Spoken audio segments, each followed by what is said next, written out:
Hello, hello, everybody, and welcome to today's training industry webinar, The Reality of Virtual Reality for L&D. I'm Elizabeth Parker, Director of Marketing here at Training Industry, and I'm happy you all decided to take some time out of your day to be with us and learn more about how virtual reality can be used in your organizations. Before I pass things off to our speaker, I do have just a few housekeeping items to review to ensure you get the most out of your time with us.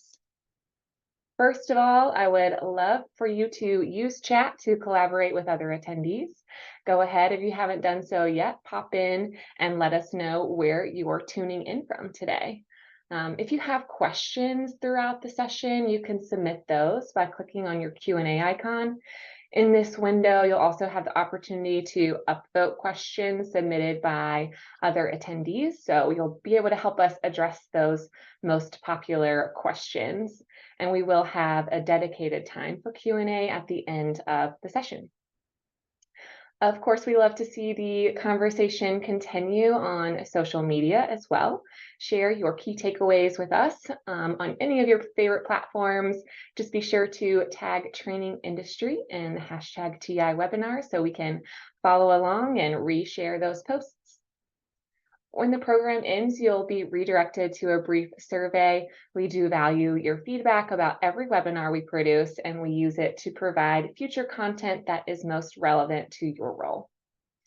Lastly, as always, today's webinar will be recorded and archived on trainingindustry.com, and you will receive a follow-up email from us later on today that includes a link to the recording that you can review again, maybe share with anybody from your team who would also benefit from the session.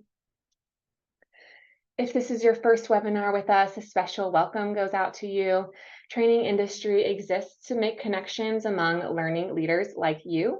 We offer tons of resources to support your role in L&D through live events like today's webinar, as well as through articles on our website and our magazine, through industry research, courses, and we also have a podcast. That's just to name a few of the ways we can support your learning journey. But make Training Industry your go-to resource for L&D insights by visiting trainingindustry.com. Now it is my great pleasure to introduce you all to my colleague and to your speaker, Dr. Tom Whelan. Dr. Whelan is Director of Corporate Research at Training Industry. Prior to joining the Training Industry team, he worked as an organizational consultant designing and evaluating selection practices and training programs. Tom has also published in leading journals and has presented in many international conferences. All right, Tom, I'm going to hand things off to you at this point to get us started. Let me get the slide sharing, and there we go. Okay. Should be good to roll. All right. So we're here to talk about well, as the title says, the reality of virtual reality. And kind of where this comes from is Training Industry over time. I mean, we've been tracking this technology from back when it was still something that was a very much a nice to have for a lot of organizations. But as all the technology that supports it has improved over time, the popularity of VR has exploded as a tool in corporate learning. Particularly any sort of job where it might be high risk or high touch. VR has the potential to revolutionize how organizations are upskilling their employees. That said, though, it comes with an important caveat: is how realistic is it to do this? It's not quite as simple as just buy a few headsets and plug people in and go take it away. Good luck.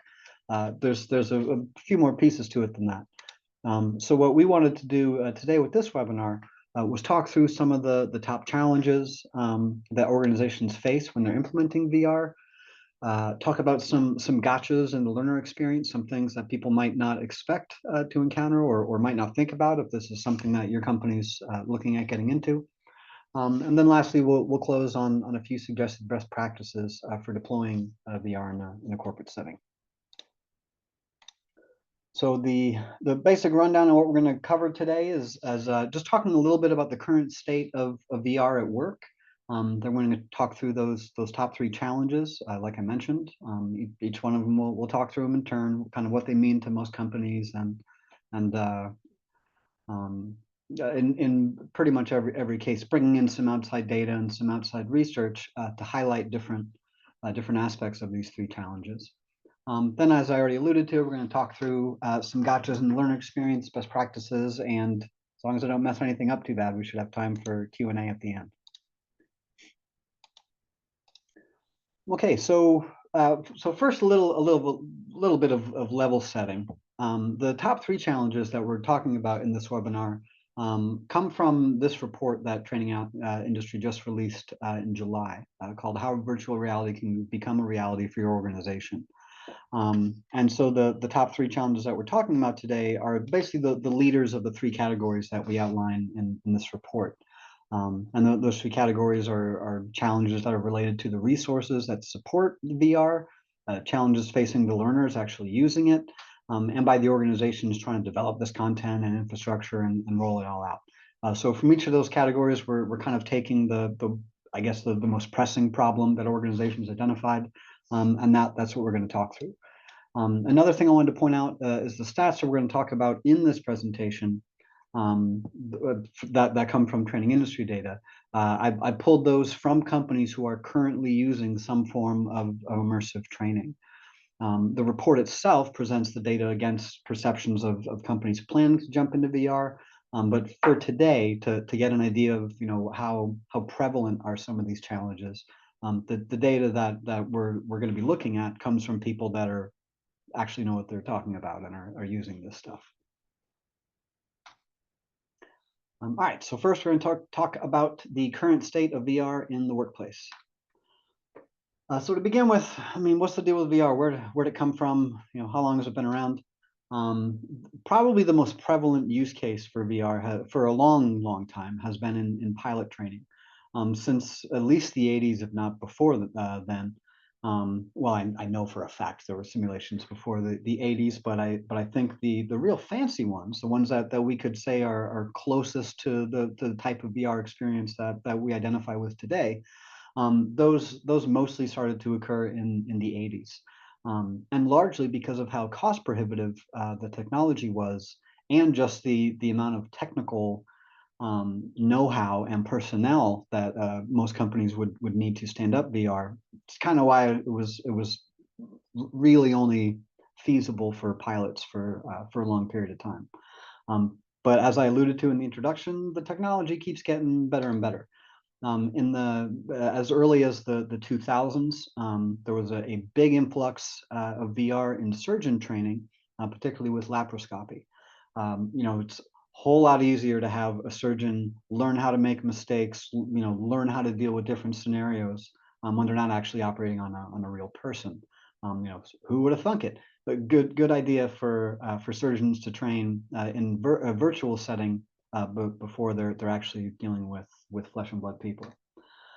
And then more recently, VR started to get more popular in mining and manufacturing industries. Obviously, they're high risk, very safety conscious type of workplaces for the most part. And so anytime you can put somebody in some sort of training where they can make mistakes and have catastrophic errors occur in a safe environment, that it's probably good for insurance rates, but for safety when people actually get onto the job. And more recently, simulations have been used for customer service in banks, to teach people how to drive forklifts, for emergency response type of training. So if you need to train somebody how to go into an area that has downed power lines, for instance, and rather than just show them in a video or give them a manual to follow, actually put them in a scenario where they can hear things crackling and get the experience, things like that. Even just onboarding people into the company, VR has been increasingly used for that in the past couple of years. And a PwC survey that I saw from last year claims, I don't know how much we all want to believe this, but claims that 82% of companies are going to be adding immersive technology within the next 3 years. Now, why would any of these companies be doing this? And the main reason, and this is I think the primary pull with virtual reality, is that when it's been looked at and assessed, in research and laboratory settings and those types of scenarios, it has been shown to be as or more effective than traditional training methods. So yeah, you can put somebody in an e-learning, yeah, you can put somebody in a classroom, might be quicker and cheaper to do it, but you're very likely going to get better learning outcomes with VR. Now, obviously, this depends on the topic, and we'll get into that a little bit more. But basically, the bottom line is it works. That's why people keep making the investment and keep kind of wrestling with everything that it takes to stand this up. Now, why would they do that?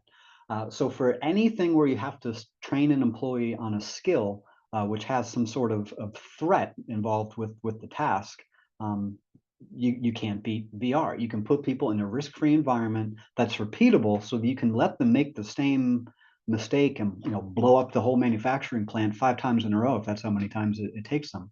It's risk-free. That's the attraction of it. The other aspect of it that I don't think is quite top of mind for a lot of people is VR often requires lower resource requirements for a lot of training scenarios. Now, yes, there's a cost of developing content up front, but compared to a live event, like if you need X number of people to pull off a live event, well, you set it up in VR once, and you don't need to pull in all those resources. You don't need all actors and support people and stuff to like you might running some sort of classroom scenario if everything's in VR. And then lastly, there's the benefit of convenience for learners. So if it is some sort of high risk training that you want somebody to take, you don't necessarily have to set up a separate workstation with maybe different tools, any of that kind of stuff. Learners can just engage with VR when it's convenient for them. Send them a headset, tell them to turn it on, and they're off. It's not that simple, but that's kind of the general idea. All right, so this brings us to our first poll. So the question is, why are over 50% of VR headset purchases made by individuals? So is it A, they want to watch TV, because who wouldn't want to strap 4 seasons of Friends directly onto their eyeballs? Is it B, to exercise, because punching the walls and accidentally stepping on the cat is just going to 10x the calorie burn that you get? Is it C, to play games, because that's why all the kids want to do their meta Facebooks with TikToks nowadays. It's all the gaming stuff. Or is it D, to tour museums, because some people like actual art and culture instead of Facebook and TikTok and whatnot?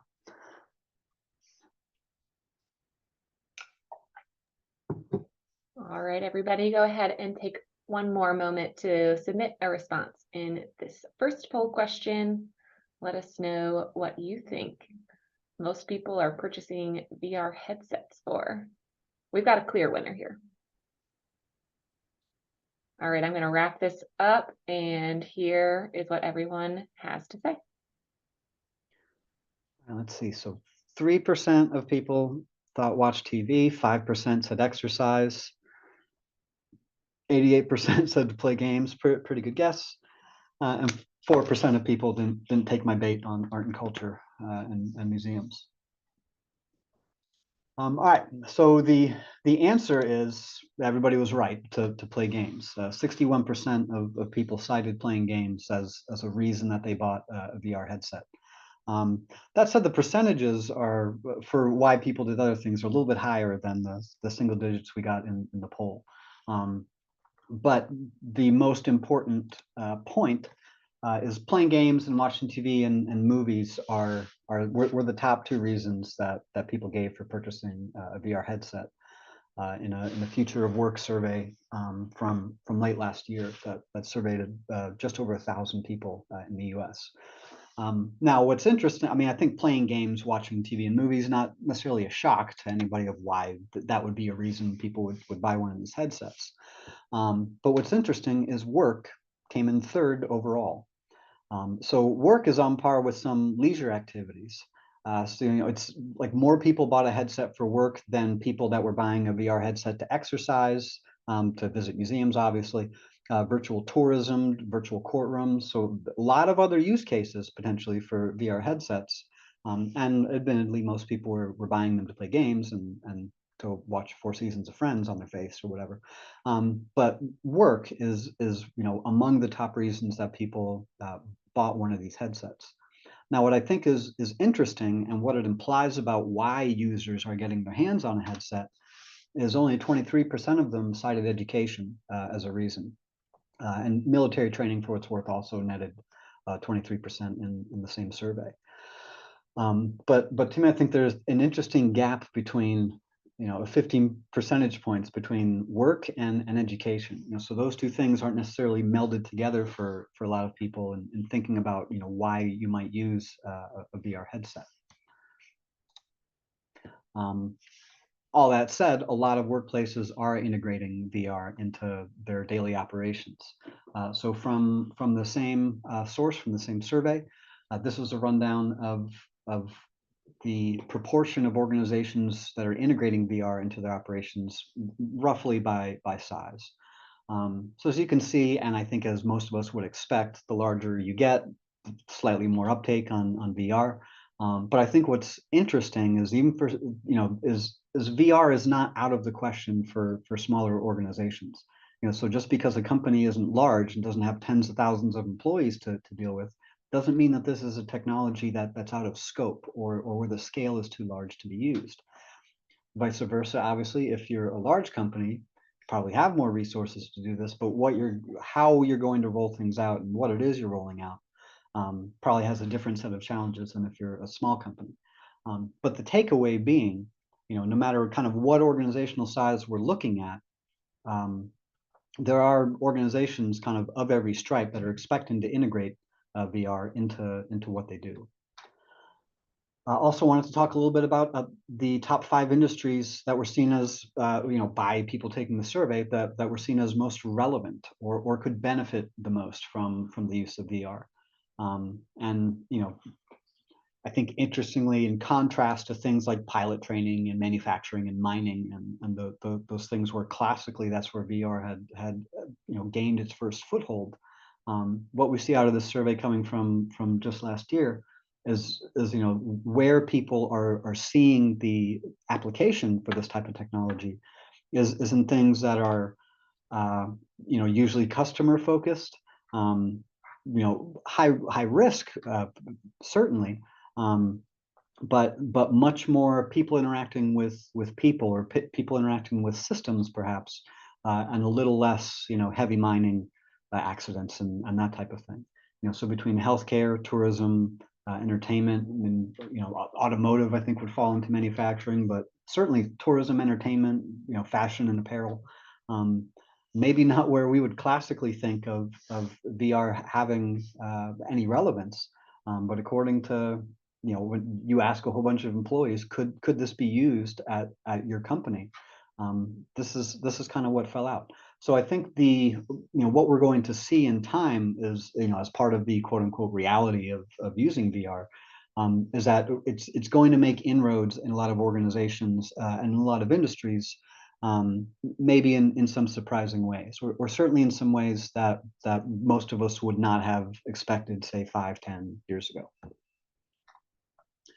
And then lastly, I wanted to share a little bit of data from training industry research about the proportion of companies actually using immersive tech in their learning and development initiatives.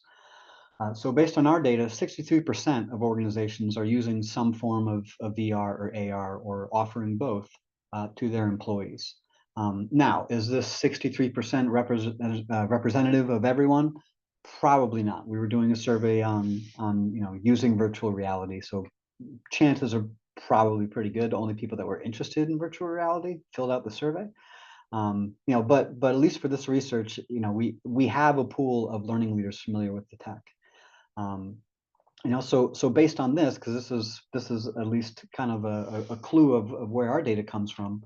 What were the biggest challenges that they told us that they faced, and so that's what we're going to turn to next. So the first challenge we're going to talk about is software pricing. So 45% of our sample that are actively using VR said this was the biggest challenge that they had. And so why would that be?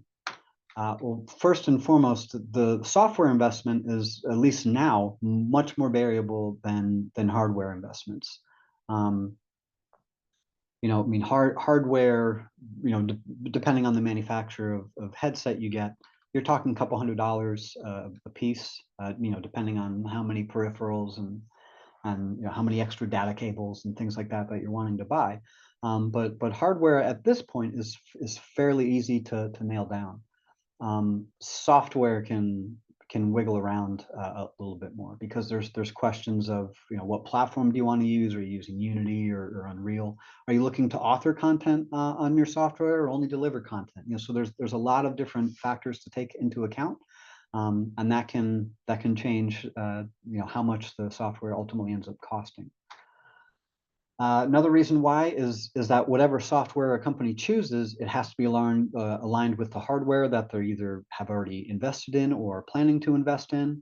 The software has to support the kind of the broader training strategy, as well as the current and planned offerings. Everything isn't quite as plug and play in the VR world as it is, maybe in the world that a lot of us are familiar with dealing with, LMSs and e-learning courses, and everything is API standard and all plugs together, and at least sort of plays nicely.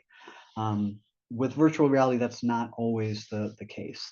So what software you choose might box in some of your options in terms of what pieces of hardware can be used, what you can do with it, what you can plug it into later, what you can develop natively, versus is there even anything off the shelf that you might be able to use? So these choices early on dictate, I think, a lot of what you can do later. Because anybody that's had to migrate from one system to another knows that if you can avoid having to do that, you should try to avoid doing that. And then lastly, one of the reasons that software pricing is a challenge to a lot of companies is that it really depends on the overall goal. So what is the company wanting to achieve with VR? Because it might not be an issue for every company. It depends on I guess how important is VR to the training outcomes that it's addressing. But also what else is the organization trying to do? So because there could also be intellectual property issues that need to be resolved with whatever software is being used for VR. There might be specific software licenses that need to be acquired.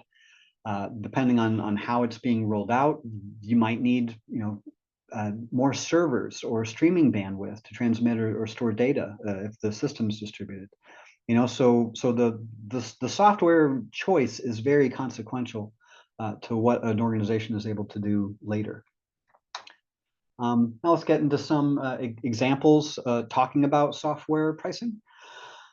So for here, I'm pulling from a study that was published in 2019 that was looking at training hospital workers for evacuation. Now why would you need to train hospital workers for evacuation? I mean, obviously, if you are anywhere like where myself and my colleagues are right now in the Southeast, over the last couple of days, depending on where you were in the path of the hurricane, you might have had to, if you were working in a hospital, evacuate yourself or patients from the hospital. So it's a low incidence but high risk event for hospital staff to have to evacuate floors. And so what this study wanted to look at was comparing the costs side by side for a live event and a virtual reality event when it comes to the planning, development, and implementation of training interventions to try to teach people how to get out of hospitals quicker, basically. And what they found in the study was that, I mean, surprise, surprise, initially VR is more expensive to develop. I don't think that would shock anybody on the webinar. I feel like most of us would assume VR is gonna cost more to develop. But what these researchers found was that you extrapolate that over 3 years, and suddenly the tables turn. So while VR involves a larger initial investment, You can spread that initial investment across a large number of trainees and a longer time period with little additional cost. Whereas every time that the company wanted to do the live event or the live drill, those costs scale with the number of participants. So that's one difference that, initially it might make you cough a little bit to look at the price tag, but scale it out, and VR might be way more cost effective than live events.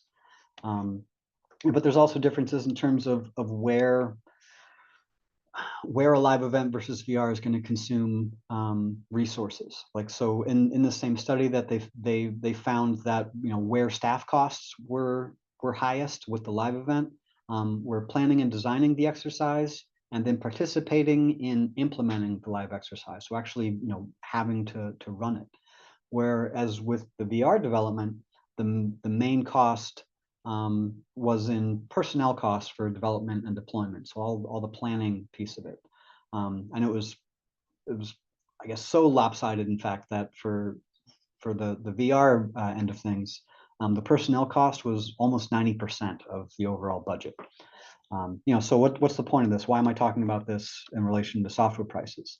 The point is, if you don't have some idea of how to frame the costs and communicate them to stakeholders or to other leaders in the organization, it's going to be harder to sell the initial and the continued investments, to dangle the golden carrot of we're actually saving money by doing training in this way. And here is a breakdown from that same study of where they spent their money to develop this VR simulation. And I've highlighted here the row where the software investment appears. So you can see it's high, but it's certainly not the highest. And so what's the point of sharing this? Well, at least from our vantage point, some of the perception of software being a challenge is absolutely correct. Depending on the organization, scope and scale of what's being attempted, it could be a challenge. But some of maybe what organizations are calling a challenge with software pricing might be better seen as, let's be generous and call it misinformation about where the cost of standing up a VR program is likely to come from. And subsequently how to resource and plan to that set of needs. So it doesn't necessarily mean that the choice of VR software isn't very important to training metrics and learning outcomes, but in terms of cost, it's not necessarily always the boogeyman that some learning leaders might assume that it is, at least with software. All right, so challenge number 2 has to do with employee safety. This was seen as a challenge by 53% of our sample of learning leaders. So fairly resoundingly endorsed. Now, why is employee safety a thing? Well, I mean, obviously the need for a safe training space when somebody's engaging with VR is important, since they lose all sense of their surroundings. The more immersive it is, the more likely they're gonna trip onto their desk, and then you have workplace compensation lawsuits on your hands. I mean, I'm joking, but obviously the thing is that if you're going to have people engage with VR, especially if it has the hand controllers with it, you need to have space set aside. Like, yes, you can send people headsets, but are you going to make sure that they're moving the furniture in their living room and all that sort of stuff to engage with this? There's a lot of wrinkles to think about. But the need for literal physical environment for somebody to be able to participate in VR is important, and it can't just be sort of flippantly assumed to just work itself out. And the reason is because there's a lot of different risks to employees and to learners when they're using this technology. So there's obviously the physical risks. You can run into things. If you're using a wired VR headset, I mean, there's a trip and fall hazard. But people can hurt themselves because they're not able to see. They have this thing strapped on their head. So that's obviously a risk. There are psychological risks, and we'll return to these a little bit later. But VR headsets can cause dizziness. If there's flashing lights and somebody has seizure disorder, it can trigger that. Some people have even reported blacking out from using VR headsets. And then lastly, there's medical or potential device interference risks. So if somebody is wearing a hearing aid or a pacemaker. The VR headsets usually have magnets in them. It's not the best for those types of devices. So there are a couple different things that need to be considered when we're talking about employee safety. And there is, at least the way we see it, there's no way around it, but you just have to make sure that the environment is right for people. But for VR, the argument we'd like to make is that it's worth it.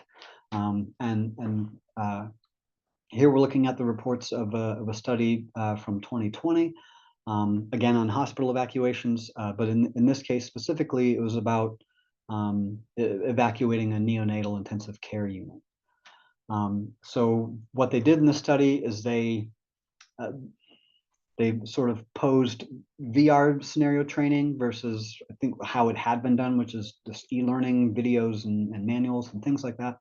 And so those are the two training modalities they had people go through. And they had them participate in a live drill when they started the study and a year later. So this isn't we put people through some stuff and then gave them a smile sheet and we're like, look, it's better, people like it. They actually followed up a year later. So this was a not easy to put together type of study. And what they found was that the VR trained group performance at 12 months was both statistically and clinically better compared to e-learning. So when you had these teams of NICU staff going through a live exercise on evacuating the NICU, the group that trained in VR, by the numbers did better, and in terms of clinical outcomes also did better. Now, granted, I'm underlining performance or italicizing performance in the slide because it's important. Because one of the other things, obviously it's important because they did better. But it underscores a very important point, because the other things that these researchers looked at were, how confident did people feel that they would be able to do this evacuation? How much did they know about the task that they had to do? And what they found was that in terms of perceptions, in terms of what the staff knew, there was no difference.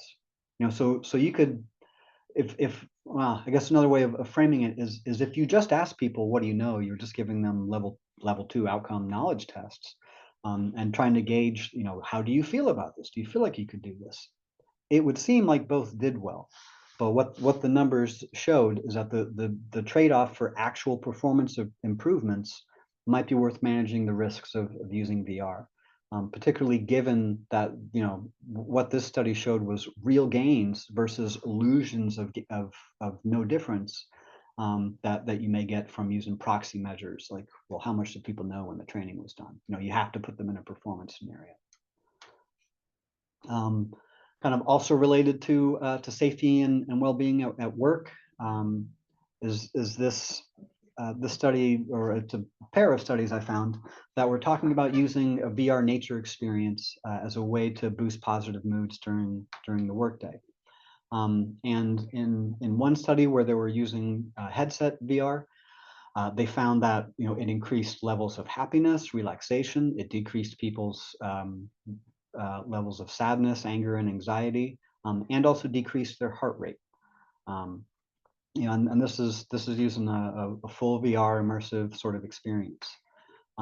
This second study was comparing basically like a desktop VR experience. So weren't using headsets, which is people navigating around a VR environment. And again, looking at similar outcomes, how does it affect well-being? And they found that a high fidelity VR like nature experience was comparable to actually taking a walk outdoors, in terms of how relaxed it let people feel. So the point of this, why am I suddenly talking about well-being? The objective of training can determine the magnitude of the challenge from an environmental safety perspective. Not all VR environments are going to present the same movement needs or realism demands. So depending on what it is you're trying to get people to do, this employee safety challenge might be more or less of an actual issue. Then the third case study I want to talk through in this particular challenge is trying to use VR for things that are clearly dangerous. So in this study, they were looking at training proprioceptive skills, which is like your sense of balance and things like that, for people that do high altitude work, like people that repair cell towers and radio towers and things like that. If you've never seen a video, they're all over YouTube. If you've never seen a video of what some of these workers have to do to crawl up one of these radio towers and like change a light bulb, it's crazy that there's people that, you know, you think about it, they get selected into that job, they get trained for it, and then they go do it and they stay with the job for a while. It's, you know, crawling hundreds, if not thousands of feet up in the air. Now, obviously, the objective of this training was to improve these workers' postural stability in the presence of threat. So if they're up on a tower or up somewhere high, you know, and they get distracted, or the wind is blowing, or there's something going on with weather, that they're able to have balance skills essentially. And what they found at the end of training everybody was that the VR group improved performance in all test conditions that they threw at them. So like they were having them you know, do balance tests on a platform off the ground with their eyes open, their eyes closed, and in every instance the VR group did better. And they also found some suggestion that the group that trained in VR was using information from the environment differently. So like rather than use visual information to say like, ooh, am I off balance? Where am I? They were using more of the information from their sense of balance that the VR simulation trained them. And the point of this, again, is sometimes the safety outcomes are worth the risks of the training, especially for something like this. You can't teach balance out of a manual or in a video, you know, and so, I mean, short of actually putting people up in the air, you know, VR offers a space to train people how to develop skills that are ultimately gonna save their life. All right, so now we're going to talk about the third challenge of development time. In our sample, 50% of learning leaders said that, you know, how long it takes to develop content was a challenge for VR. Now, why would this be? Well, because content in VR is a little bit of a different game than it is everywhere else. You know, internal versus external content sourcing is just not the same game. If you're going to develop content internally, that's going to take a while. If you're going to develop it externally, that's also probably going to take a while. Off-the-shelf content is harder to find.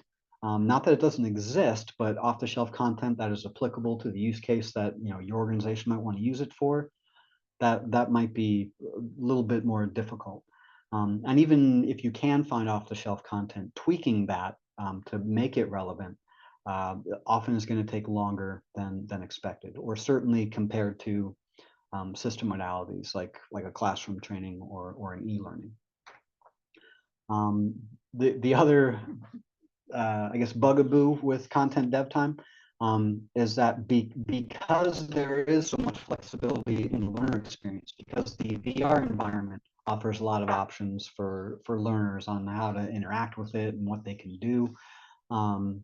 Because the environment is so flexible, the development of that environment behind the scenes might be far less agile. There might be fewer things that can be done. You know, band-aids don't work the same way when the world you're building is open in a virtual space.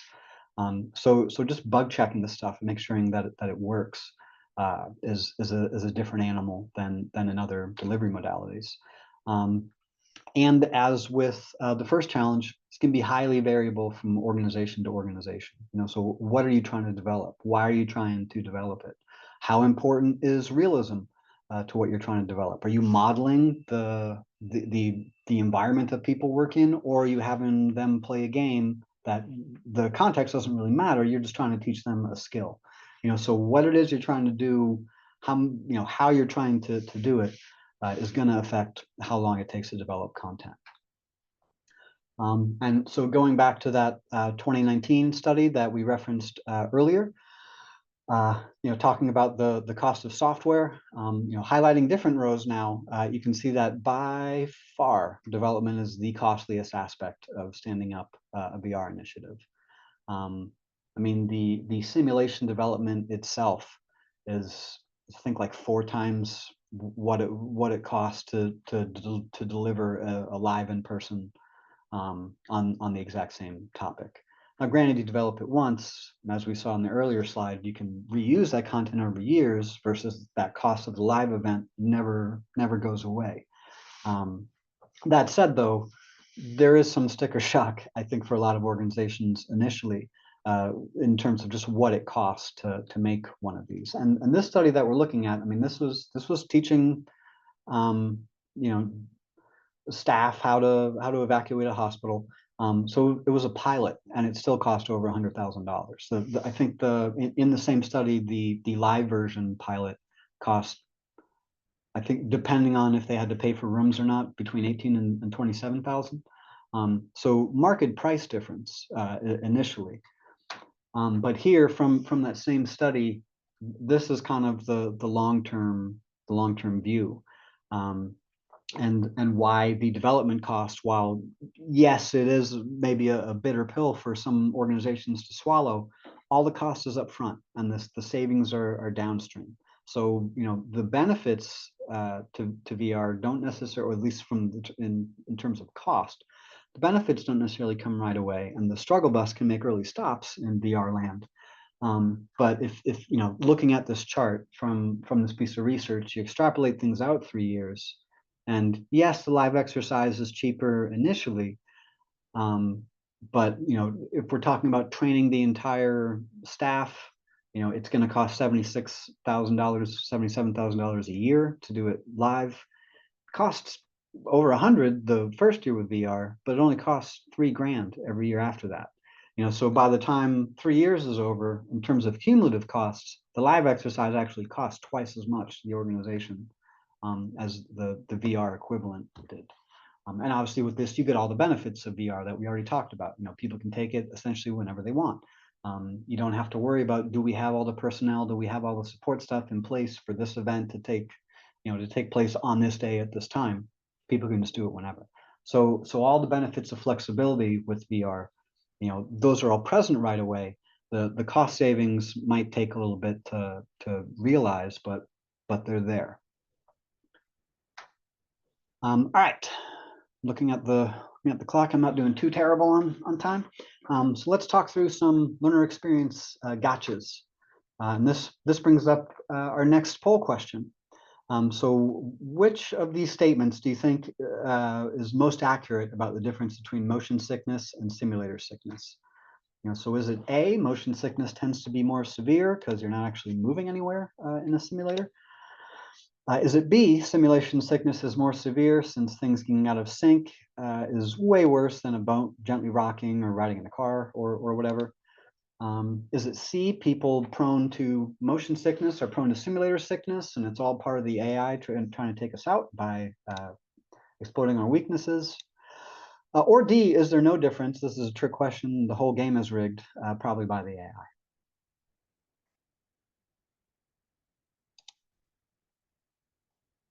Okay, everybody, here is our second poll question.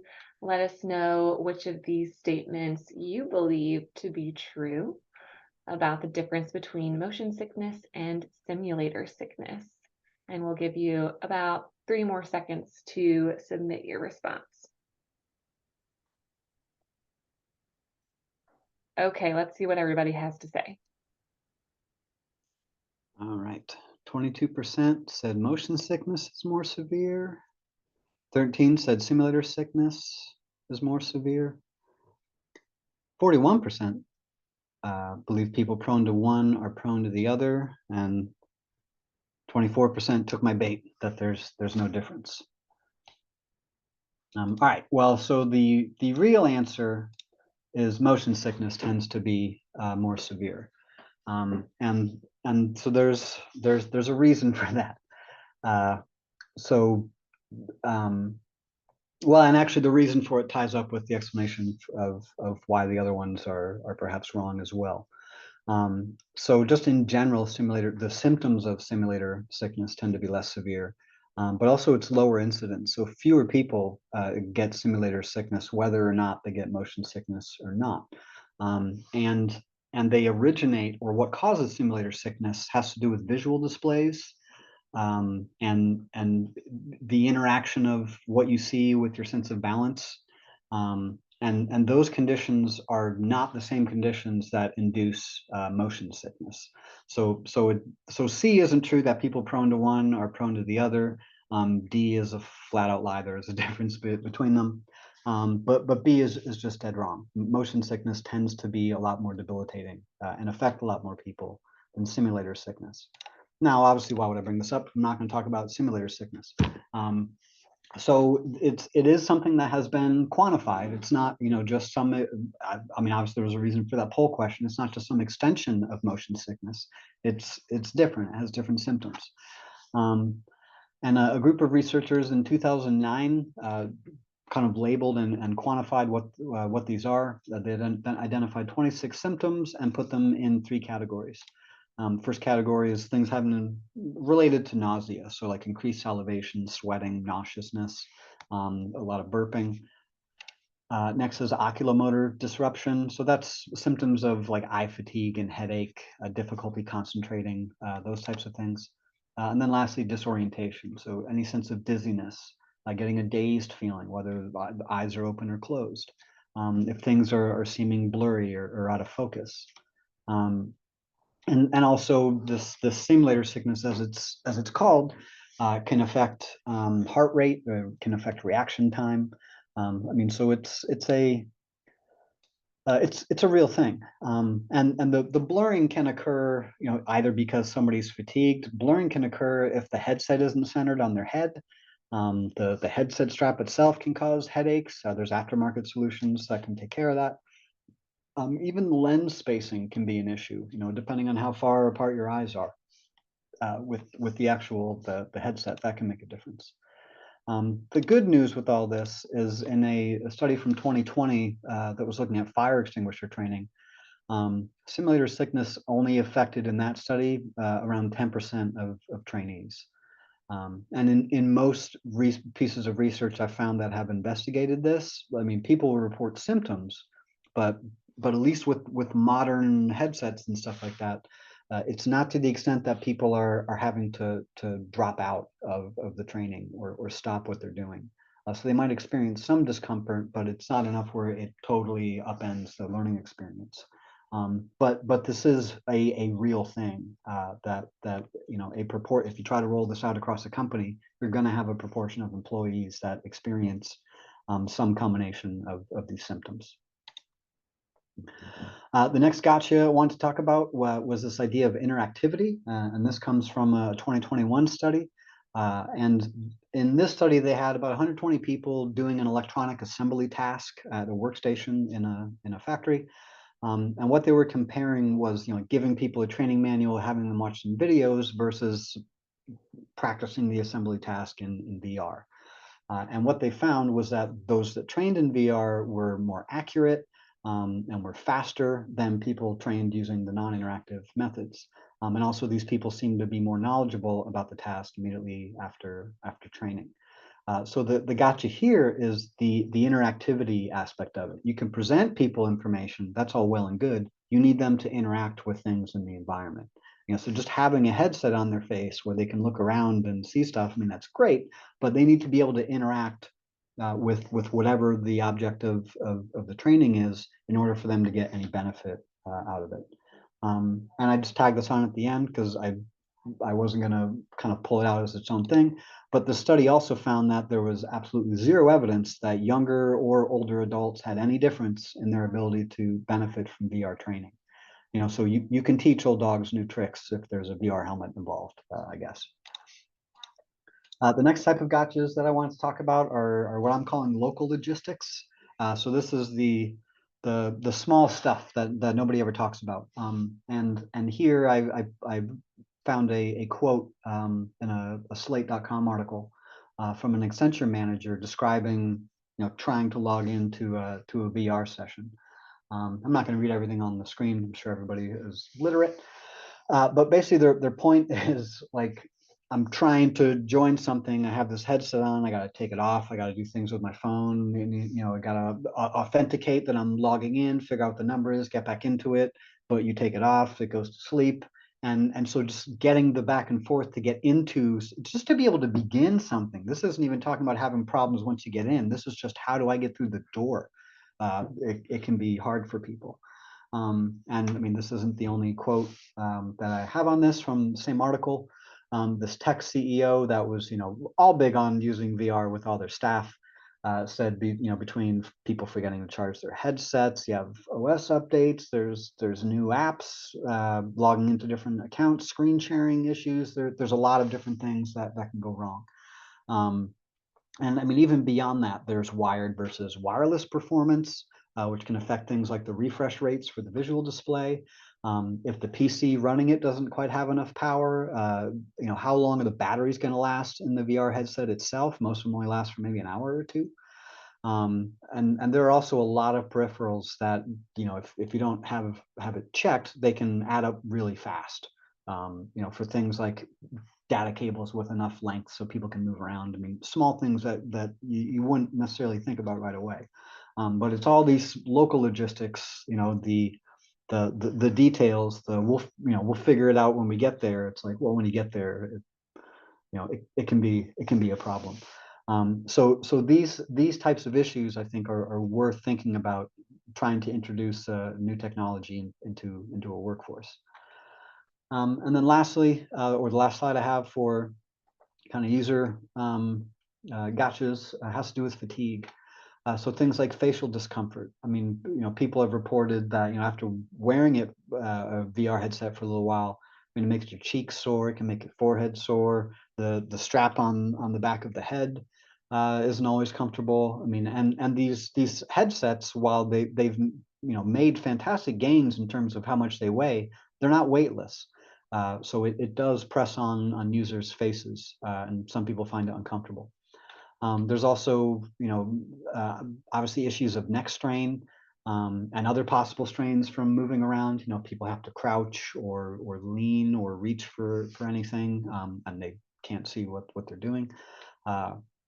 There's a lot of things that can happen. I mean, also just having the thing on your face that can make your face sweaty, in a different way than simulator sickness. There's also the realism or lack thereof. And realism doesn't always apply depending on the objective of the training. But if people are expecting feedback from the environment, for instance, and they don't get it, and it doesn't feel as real, they can check out of the training quicker than they might otherwise. And that kind of brings us to the last fatigue issue, which is boredom. I mean, and realism and boredom are kind of more cognitive factors than they are anything physical. But boredom always applies. I mean, the novelty of doing something in VR, while yeah, it's cool, whatever you have a learner doing needs to be engaging enough that they don't get bored. All right, so let's talk through some best practices for standing up VR in organizations. So the first best practice we had to suggest was planning to adapt. And I mean, obviously, you're not going to run into this without a plan. But there's a lot of stakeholders to make sure are kind of all powwowing under the same tent. Obviously, employees and learners have to be kind of on board with this. The managers of those employees and learners, and up the org chart has to be in on it. But also, don't forget our good friends, the IT professionals. Because anything having to do with peripherals, how do you make things work? Can we get around two-factor authentication? Can we run this outside of the VPN? Any weird technical questions? I mean, the IT department is going to be the one that yays or nays the permission. So you want to make sure that as part of your plan, whoever's in IT is included in that, as well as management and the learners themselves. And also just to plan to brace for uncertainties. especially if VR is something new for your organization, you're going to run into stuff that you didn't anticipate in terms of costs, in terms of how are people adopting this? Are they willing to adopt this? What is it going to take for us to implement this? What are we missing? Did we need distributed computing? And whoops, we don't have it. So it's planning to make sure that rather than be surprised by these things, that you can capitalize on opportunities that may come when implementing VR solutions. All right, the second best practice we had is to slow the rollout. I think, as we say in the report, don't begin with a bang. It sounds like you'd want to, like, we're going to launch it, but our suggestion is take it nice and easy. Consider micro content to expose people to VR gradually, so they're in there for small amounts of time rather than trying to have them sit in it for 2 hours. And avoid anything mandatory or large scale early. Because if you're trying to stand up a comprehensive VR training program all at once, all those gotchas, all the other stuff will quickly spiral out of control. Then the second kind of piece of this with the rollout is pilot and measure the pilot. Obviously pick something that you can quantify easily from multiple directions, and pick the metrics carefully. So don't rely on knowledge outcomes when what you're training is a skill. That sort of idea. And also think about who are the stakeholder for these metrics that we have.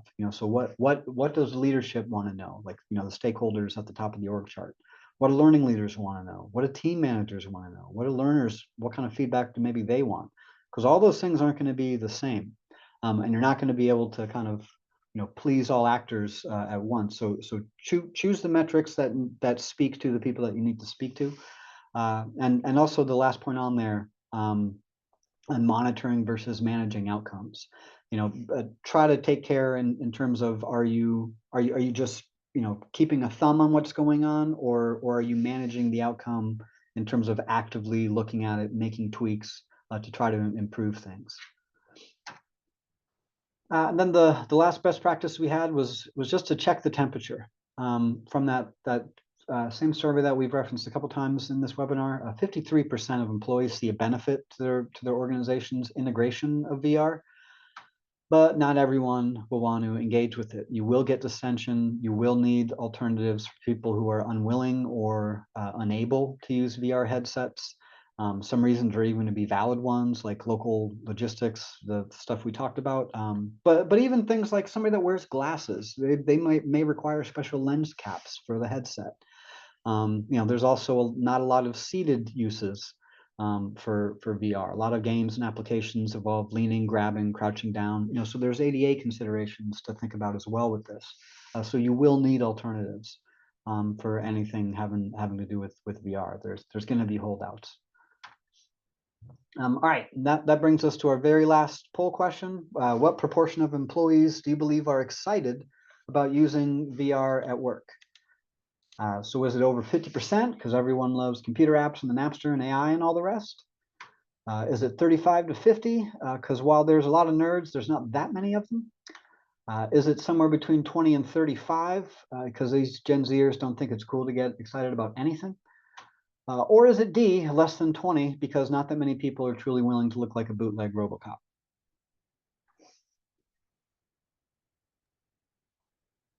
Okay, everybody, our last poll, and I'm going to wrap it up in 3, 2, and 1. Here we are.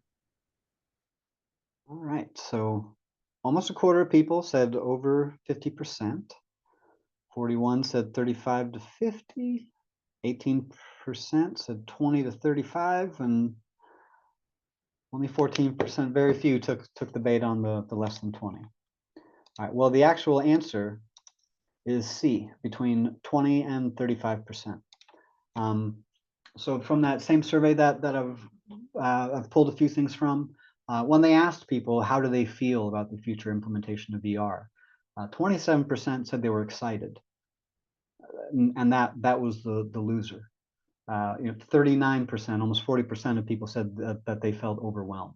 So what does it say about VR implementation that overwhelmed wins the pageant? And the way that we look at it is, this means that there are champions, there are people willing to test the beta, be the guinea pigs, all that stuff, but there's overwhelm to manage and indifference to overcome. And in that respect, VR is just as much an internal marketing effort by L&D as it is a training effort. Because while you are going to have the people that are going to embrace it with open arms, you're not going to find those open arms everywhere. So while it is great for a lot of things, there are user factors that you have to take into account. All right, so really quick, the takeaways here. So I realize we're at 2 o'clock. So the top 3 challenges to using VR were software pricing, employee safety, and dev time. Hopefully one of those 3 resonated with you and your journey to VR. Hopefully by at the end of this webinar, you have a better idea of what some of the gotchas are in VR use for learners. And then lastly, hopefully those best practices were helpful. And again, the main benefit of VR is, yes, it requires a larger initial investment, but that spreads across a lot of people and a longer time period. Whereas, other forms like live classroom training, you want to scale up that training, the cost is going to scale as well.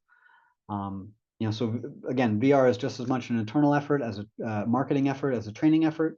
And having an idea of the challenges means being forearmed with anecdotes and counterarguments, as many of these challenges tend to manifest themselves well before any learner ever puts on a VR headset.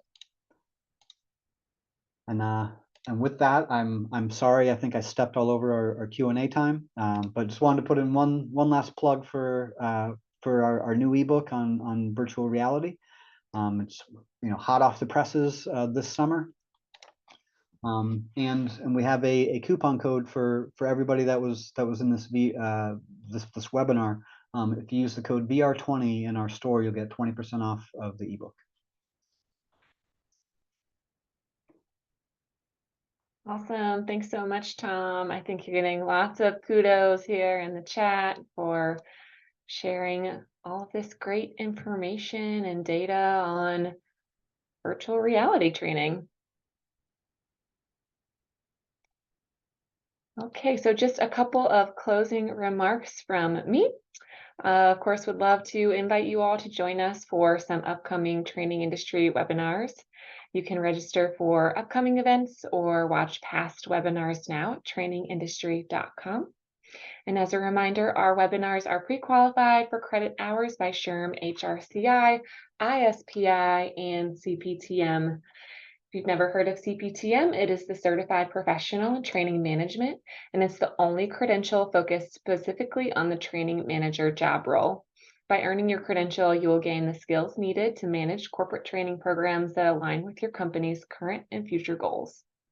And I would love to see you back here online for Fall TICE. You'll join hundreds of your peers online just next month to build the skills you need to drive impact and maximize the ROI of your learning initiatives. You can register now for just $99 to attend live sessions, watch the recordings. They're all specifically curated to help you develop a learning strategy.